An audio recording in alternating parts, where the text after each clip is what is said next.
દેવગઢ બારી નગરપાલિકાના ઇતિહાસમાં પ્રથમવાર વાર્ષિક અંદાજપત્ર કરાયું નામંજૂર.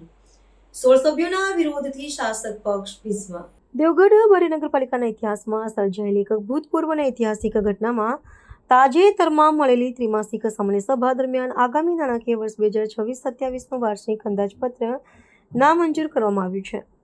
નગરપાલિકાની સ્થાપના કાળથી લઈને આજ દિન સુધીના ઇતિહાસમાં સૌપ્રથમ વખત શાસકો દ્વારા રજૂ કરાયેલું નાણાકીય આયોજન ફગાવી દેવામાં આવતા સ્થાનિક રાજકારણમાં ભારે ગરમાવો વ્યાપી ગયો છે.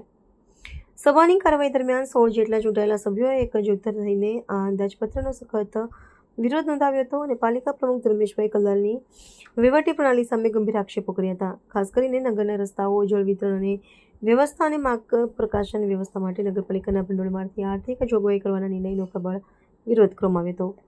તદુપરાંત હોળી જેવા પારંપરિક તહેવાર પૂર્વે કર્મચારીઓના વેતન ચૂકવણીમાં થયેલો વિલંબ અને વિવિધ વિકાસ કાર્યો કરતા ઇસારદારોના બાકી નાણાંની ચૂકવણી બાબતે પણ અસંતુષ્ટ સભ્યો દ્વારા વહીવટી તંત્ર પર આકરા પ્રહારો કરવામાં આવ્યા હતા.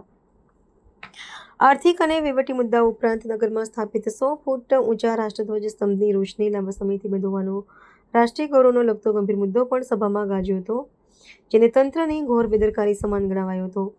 બહુમતી સભ્ય દ્વારા અંદાજપત્ર સંપૂર્ણપણે નામંજૂર થતાં હવે નગરપાલિકાની આગામી કાયદાકીય કાર્યવાહી અને વર્તમાન શાસક પક્ષના ભવિષ્ય અંગે વિવિધ અટકળો તથા ચર્ચાઓનો દોર શરૂ થઈ ગયો છે.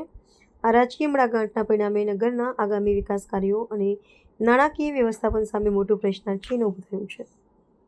આજરોજ જે સામાન્ય સભા યોજાઈ એમાં ટોટલ 10 એજન્ડાઓમાં મુદ્દાઓ હતા. એમાં સૌથી મોટો મુદ્દો હતો બજેટ નામંજૂર કરવામાં આવ્યું છે, જેમાં નામંજૂરમાં 16 સભ્યોએ અસંમતિ દર્શાવી છે અને ભારતીય જનતા પાર્ટીના 7 કાઉન્સિલર અને એક બીજા કોંગ્રેસના અલીબેન ચાંદાએ સંમતિ દર્શાવેલ છે.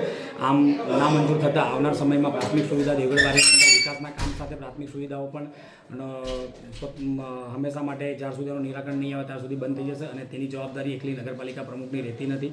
સભાખંડમાં જેટલા બી સભ્યો હોય એમની હોય છે, કારણ કે એમના બધાના સાથ અને સહકારથી જ આ વસ્તુ શક્ય હોય છે અને એમની પ્રાથમિક જવાબદારીમાં આવે કે તમે બી લોકોના મતોથી જીત્યા, લોકોએ તમને જીતાડ્યા છે, તો એ કોઈ પણ પ્રાથમિક સુવિધા કે વિકાસના કામોથી વંચિત ન રહી જાય.